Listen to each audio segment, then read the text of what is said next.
Tornano in Veneto le Avisiadi, il 6 e 7 luglio prossimo a Jesolo, 2 giorni di sport, ma soprattutto di formazione e informazione tra giovani che hanno fatto del volontariato per Avis e ADMO una loro priorità.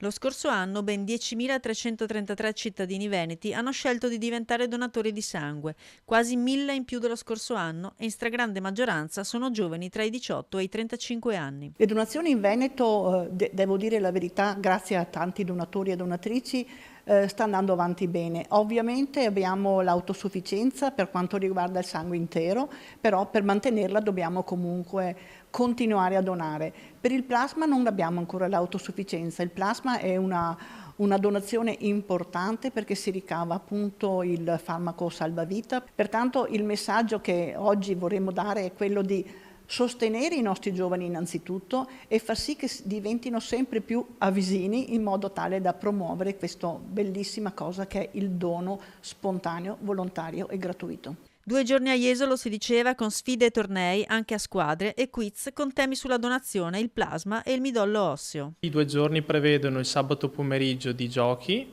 e quindi tornei, scontri tra le varie squadre di ragazzi.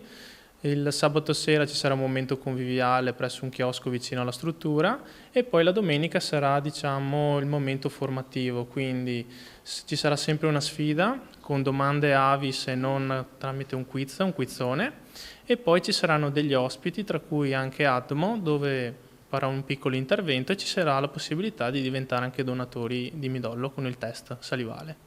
Proprio una donazione di midollo osseo ha salvato la vita ad Alice Zampieron, che ha dovuto andare a cercare il suo donatore nel registro mondiale. Il mio donatore ho scoperto essere un ragazzo di 19 anni, israeliano, e cosa dire?